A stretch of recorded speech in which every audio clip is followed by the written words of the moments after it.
Sate Marangi, warisan indung Sunda, cita rasa alami, selera tata Sunda.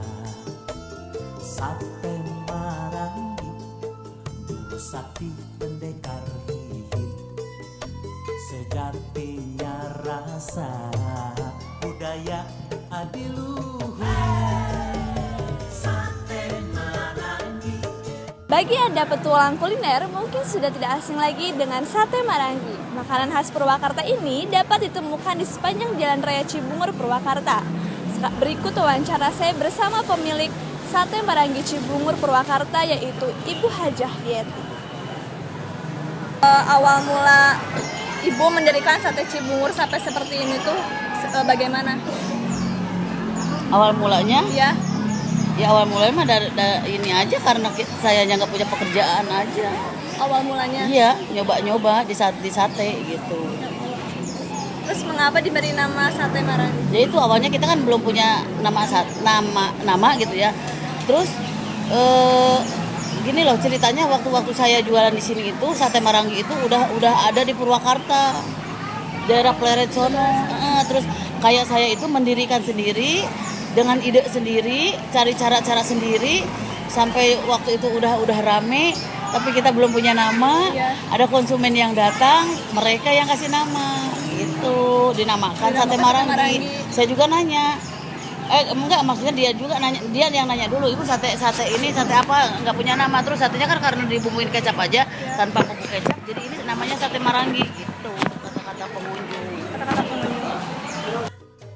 Bisa diceritakan mengapa Ibu dulu terdorong untuk terjun usaha Sate Marangi ini? Ya itu berawal dari karena nggak punya pekerjaan.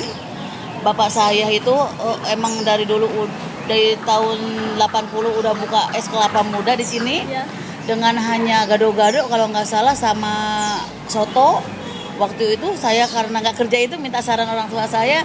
Terus kata bapak saya dikasih saran udah aja jualan sate di sini gitu. Ya saya coba setiap hari kita belajar sama bapak saya gimana setiap hari gimana sampai akhirnya seperti ini gitu.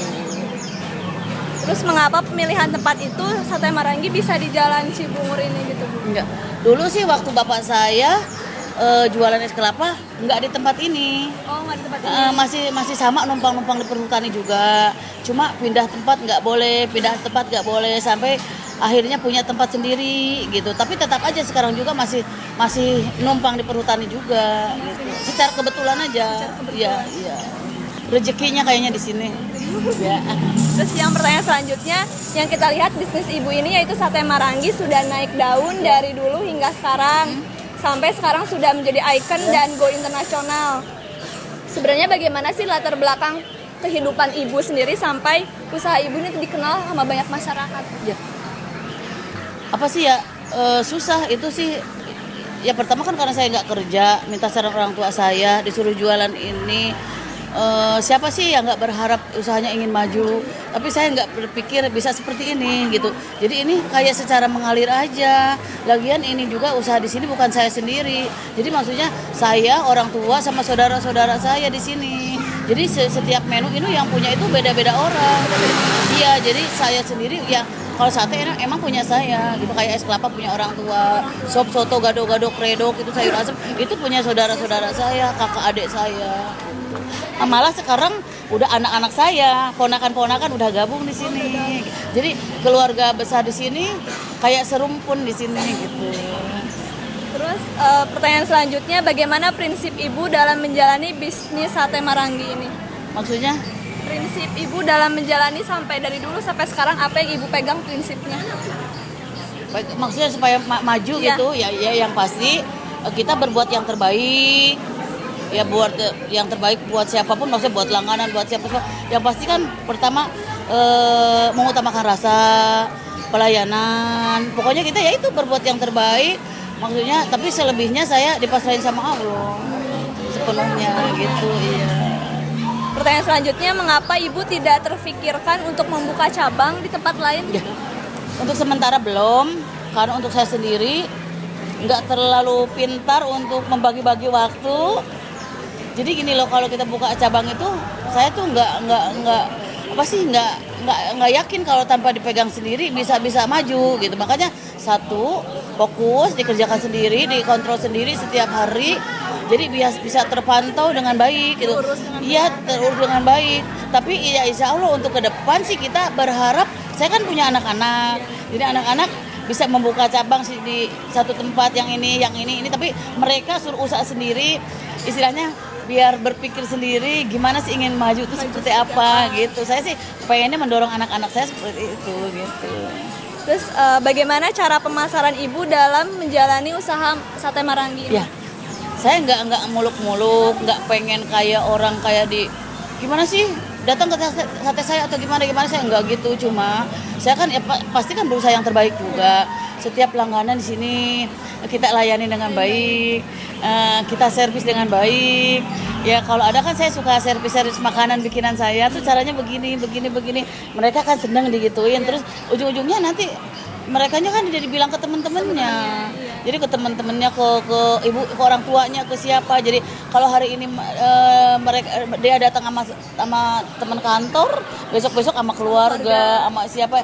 Pengennya gitu. Jadi yang sekali datang nggak kapok. Jadi besok-besoknya itulah pengen datang lagi begitu. Pertanyaan selanjutnya, apakah usaha sate Marangi yang Ibu jalani ini pernah mengalami masa kritis atau berada di titik rendah yang Ibu jalani? Saya sih nggak, selalu segala sesuatunya kan disyukuri, apapun yang terjadi. Kan rezeki itu kadang-kadang nggak selamanya gimana sih lancar terus. Kan pasti ada itu pasang surutnya. Cuma yang saya alami nggak terlalu dibikin gimana gitu. Cuma itu doang. Pas waktu itu kan ini kan sate Marangi itu bukannya tahun 90. Pas waktu 98 kan ada itu kan krisis itu cuma nggak terlalu mempengaruhi juga karena makanan itu kayaknya nggak terlalu ini ya. Terus kemarin waktu ada tol yang ke Bandung, kita sempat turun 3 bulan, maksudnya karena saya yakin ini loh, kalau misalnya kita masih Allah kasih rezeki sama saya, nanti pasti ada jalannya. Walaupun kita bersaing sama tol juga, ternyata itu mereka itu kenapa sempat 3 bulan merosot kita karena belum tahu jalan. Jadi tadinya pas ke sini terus ke sono, nanti harus ke sini tuh jalannya lewat mana.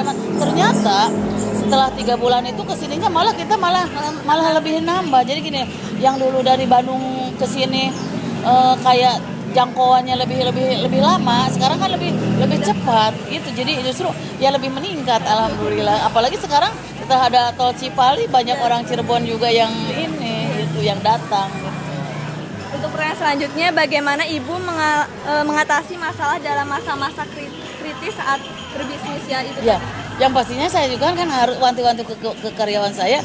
Kita bersaing itu kayak kemarin sama tol itu, kita bersaing sama tol, bukan sama restoran lagi. Ya pastinya yaitu dikembalikan rezeki itu kan Allah yang ngatur.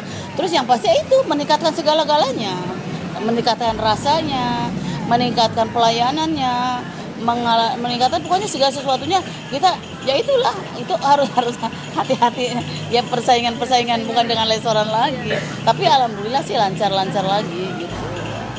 Kemudian tanggapan Ibu nih mengenai usaha sate Marangi Ibu ini telah menjadi ikon dan bahkan sekarang sudah go internasional. Bagaimana tanggapan Ibu? Ya itu ya bersyukur sekali, alhamdulillah. Ya itu walaupun dari awal nggak sempat berpikir sampai bisa seperti ini gitu. Ya itulah ya, kalau Allah udah berkehendak nggak ada yang nggak mungkin. Ya pasti disyukuri aja gitu. Syukur alhamdulillah gitu. Itu kan Pak Bupati Purwakartanya yang selalu beliau ke saya seperti gimana gitu ya, alhamdulillah. Pokoknya apa sih ya, berterima kasih sekali ke beliau gitu. Kemudian pertanyaan selanjutnya, saya baca dari sebuah artikel di liputan6.com bahwa Ibu itu turun membantu pembangunan untuk rumah miskin. Mengapa Ibu melakukan kegiatan mulia tersebut? Itu kan kita dikasih rezeki sama Allah itu harus bisa untuk istilahnya apa sih namanya?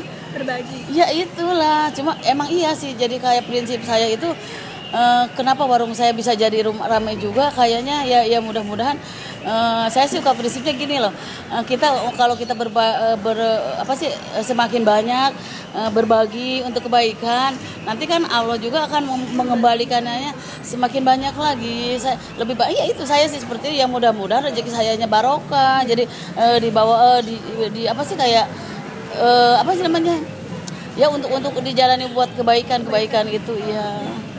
Harapan Ibu untuk bisnis Ibu ke depannya itu bagaimana? Harapan Ya. bisa berkembang lagi gitu, bisa lebih ya nanti sih pengennya di tempat lain juga ada, terus ya sama berkembang sama rame mudah-mudahan. Cuma yang pasti ya untuk sekarang ini juga pokoknya udah bersyukur sekali, alhamdulillah sekali pokoknya. kayak kadang-kadang kalau ya siapa yang nggak berharap rame gitu, tapi kan ya itu kayak kadang suka kayak mimpi kali ya gitu, kayak nggak percaya pada diri sendiri. Cuma ya itulah, yakin kalau ada Allah udah kasih jalan, ya itu udah apa aja pasti mungkin aja gitu sih. Pertanyaan terakhir Ibu, apa pesan Ibu terutama untuk pengusaha muda yang sedang merintis usahanya agar bisa sukses seperti Ibu? Apa sih? Saya bingung, saya kan nggak ngerti apa-apa, maksudnya saya malah minim banget pendidikan, saya nggak ngerti, takut nanti saya ngomong gimana, takut salah. Cuma tadi ada yang datang ke sini, saya jujur aja bilang apa sih tadi namanya Sorabi Hanet, katanya dia buka di Cibubur di Keranggan gitu.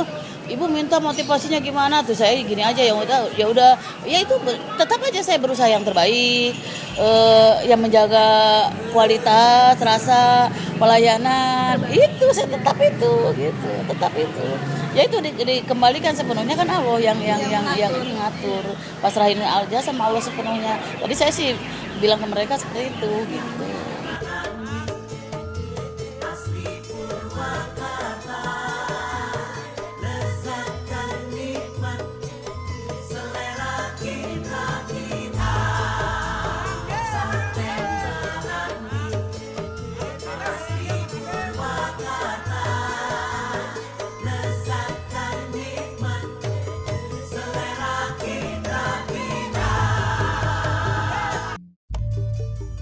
Berikut wawancara saya bersama pemilik Sate Maranggi Cibungur, Purwakarta, yaitu Ibu Hajah Yeti. Semoga dapat menjadi inspirasi bagi kita semua, terutama bagi Anda yang sedang merintis usahanya. Saya Belinda Putri dari kawasan Purwakarta melaporkan.